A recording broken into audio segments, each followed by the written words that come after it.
Bueno, muy bien. ¿Qué nos proponemos hoy? Nos proponemos analizar, deshilar, como decimos nosotros siempre, deshilar la historia.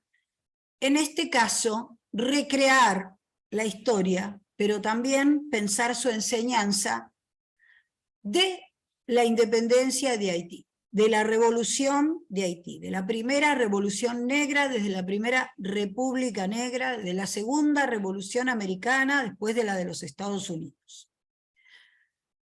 ¿Y por qué decimos esto? Bueno, porque cada uno de ustedes tiene claro que no la ha estudiado, no ha estado incluida en los contenidos de los programas de estudio ni de la escuela primaria ni de la escuela secundaria. Y si miramos un poquito los contenidos del profesorado, a veces también tenemos que buscarlo un poquito más. Bueno, yo me propongo hoy adentrarnos en el análisis de esta revolución, pero no solo en el análisis fáctico del proceso sociohistórico, sino también en el análisis histórico, en la historicidad, en qué pasó con la historia que fue silenciada. Para eso vamos a tomar como base la obra de Michel Rolle-Truillot, que es un antropólogo haitiano, profesor de la Universidad de Chicago, que en la década del 90 pone a consideración de la academia un tema que había sido deliberadamente abandonado, silenciado, podemos decir, borrado y también trivializado. Esto es lo que plantea Truillot. ¿Y cómo lo vamos a abordar? Es decir, ¿qué queremos hacer nosotros en este abordaje? Bueno, en principio, ser consecuentes con nuestra manera de mirar la historia, ¿verdad? Que, como dijimos, en esto sí estamos a la vanguardia, porque hacemos trialéctica desde la historia, y además de hacer trialéctica desde la historia, vamos a deshilar la trama, a ver qué hay detrás de la trama, y los por qué de esto que ha ocurrido en la mayoría de los alumnos, que es no haber visto nunca, ni siquiera leído, ni siquiera vislumbrado la posibilidad de que los negros podían haber hecho una revolución. En principio, desde la trialéctica, como siempre dijimos, vamos a ver la espacialidad, la socialidad y la historicidad. ¿Qué quiero decir con esto? Quiero decir que claramente, como estamos hablando de un proceso de colonización, como fue el de Francia sobre esta isla, ¿verdad? Que ya había sido colonizada por España y que es reapropiada, en este caso por Francia, que en esta colonización consecuente con las características prácticamente hicieron desaparecer a la población nativa, los taínos no existieron más, y convirtieron este espacio percibido, esta isla, ¿sí?, en un lugar, en un enclave que prácticamente iba a ser productor de caña de azúcar, una economía puramente extractiva, como fue la característica de la colonización europea en América. Por eso decimos que a este espacio percibido, ¿verdad?, de esta isla, se le incorpora el diseño de un espacio mental a través del poder, un espacio concebido, que va a ser un espacio dedicado a la producción de azúcar. Tiene alguna otra producción, como allí decía, pero en especial a la producción de azúcar, que va a ser justamente refinada en Francia, para tener el absoluto control. Por eso decimos que el espacio concebido tiene que ver con el control que el poder establece en el diseño de esos espacios. ¿Sí? A partir de este espacio percibido y concebido, vemos que si nosotros queremos hacer un análisis de los espacios vividos, vemos que no han sido tenidos en cuenta. El espacio vivido por los taínos, por los indígenas, por los aborígenes americanos, fue totalmente anulado por un genocidio. Han desaparecido. ¿Y quiénes comenzaron a habitar este nuevo espacio diseñado por el poder? Bueno, por supuesto, como decíamos antes, ¿no es cierto?, los grandes blancos, que van a ser prácticamente los terratenientes, los pequeños blancos, y toda una población que va a ser trasplantada a ese lugar, que va a abandonar su espacio vivido en África, sus lazos, sus vínculos sociales, sus situaciones de relación con su tierra, con su espacio, con sus valores, con sus dioses, con sus religiones, y también con sus sueños, y va a ser llevada, como decía Guillén, por el mar entre cadenas. Y los que van a ser sobrevivientes de esos viajes, viajes que han sido permitidos por los mismos jefes de esas tribus que muchas veces estaban en guerra, van a viajar en condiciones terribles, y van a llegar, y van a sobrevivir, van a ser sometidos a una sobreexplotación en las plantaciones azucareras.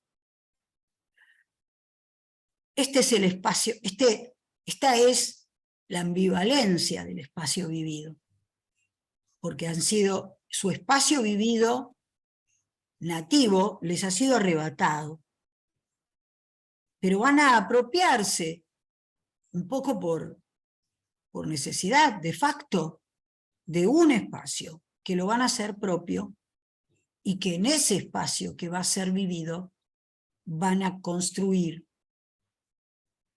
la posibilidad de vivir. Porque muchas veces no miramos a esos negros, a esos esclavos, sino por los ojos de sus amos. Bueno, vamos a tratar de imaginar qué puede haber pasado con esos negros viviendo en esos espacios. Es decir, vamos a ver la socialidad, cómo construyen sus vínculos sociales en estos lugares, porque los otros vínculos han sido destruidos, y cómo construyen su trama de significados entre aquellas costumbres, aquella ancestralidad que traen no solo en su piel, sino en su trama de significados, cómo van a construir esta nueva trama que tiene que ver con un criol, ¿no es cierto?, con una lengua que de alguna manera une palabras, vocablos africanos con franceses, y cómo este espacio vivido les va a permitir construir una nueva biografía y su nueva historicidad. ¿Sí? Esto es la trialéctica, esto es tratar de introducirnos en estas vivencias de estos sujetos, ¿sí? Sujetos, y cuando digo sujetos, recordemos, ¿no?, que la colonialidad del poder, esta taxonomía nueva que había surgido en Europa, que los clasificaba étnicamente para justificar y legitimar la dominación, ¿sí? Toda esta organización social, estructural, económica que se establece en la isla, también es vivida por esta gente y también tienen una agencia, o sea, son sujetos aún cuando se los quiera considerar desde el punto de vista de una herramienta de trabajo. Son sujetos y tienen agencia y llevan a cabo resistencias, que es lo que vamos a tratar de analizar en todo este trayecto. ¿Sí? ¿Hasta acá me siguen? Sí, profe. Sí. Bien.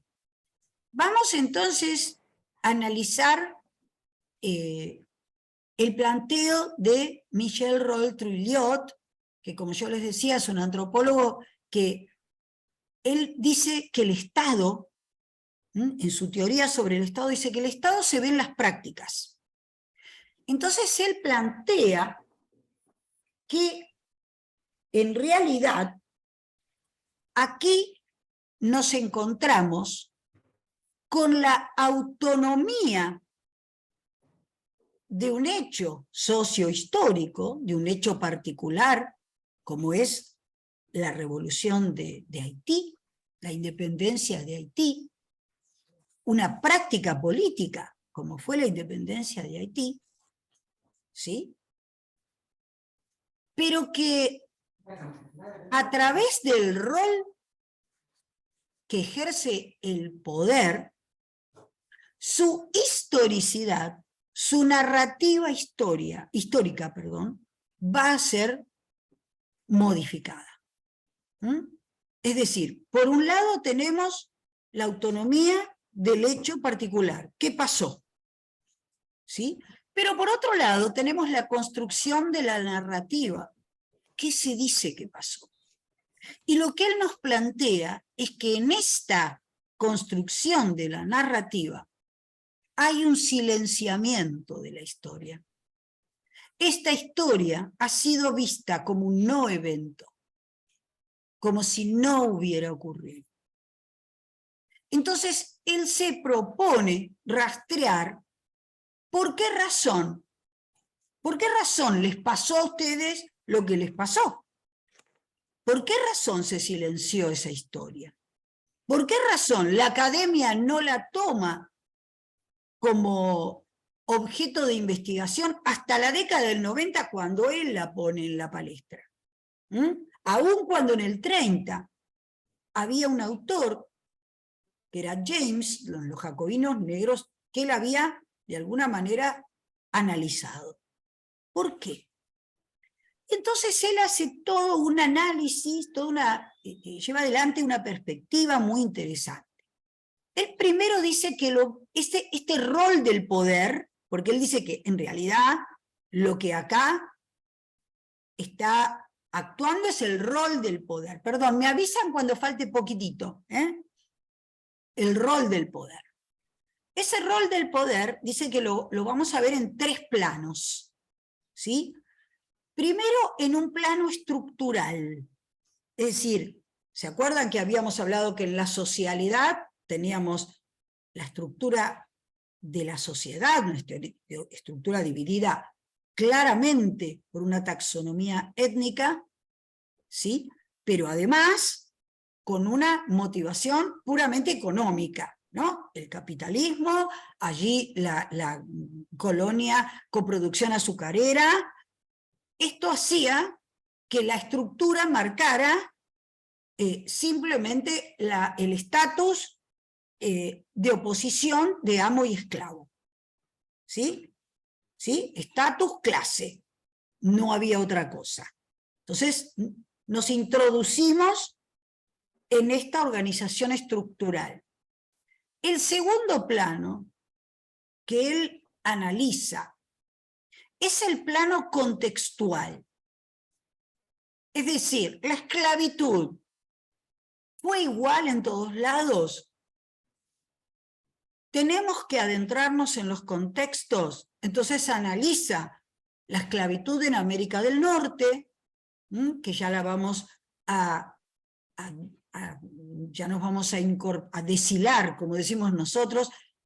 Cuando veamos la revolución, ustedes tienen la bibliografía, cuando veamos la independencia de los Estados Unidos, vamos a ver qué características tuvo esa esclavitud.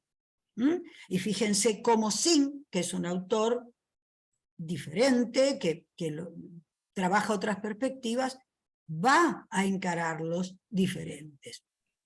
¿Sí? Y el otro contexto que él toma es el contexto del Brasil, que también lo vamos a ver cuando analicemos la independencia del Brasil. Entonces, ¿qué características tuvo la esclavitud en Haití en comparación con otros contextos? Ese es el abordaje. Y el tercero, que para nosotros es el más importante y es donde nos vamos a quedar, es el de la agencia. Es decir, el negro con posibilidad de asumir una voz. ¿Sí? El sujeto. El sujeto que es capaz de actuar. Y aquí nos vamos a interpelar con todo lo que es, con todo lo que fue, cerramos, por favor, con todo lo que fue el pensamiento que vimos, ¿no? El eurocentrismo, el pensamiento que plantearon durante todo el siglo XVI, XVII y XVIII, que tenía que ver con esta clasificación o taxonomía étnica, donde el negro claramente tenía un estatus inferior, era una herramienta, donde el color de la piel marcaba el lugar en esa socialidad y marcaba la experiencia histórica que le tocaba vivir, claramente, ¿sí?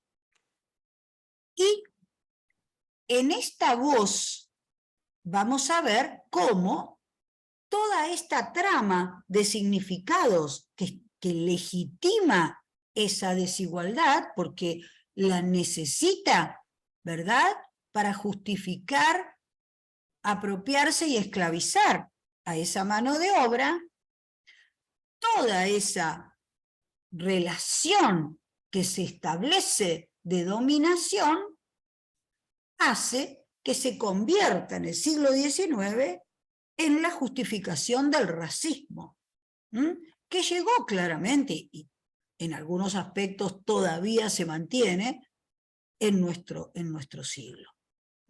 Durante el siglo XX y también en algunos, lamentablemente, en el siglo XXI.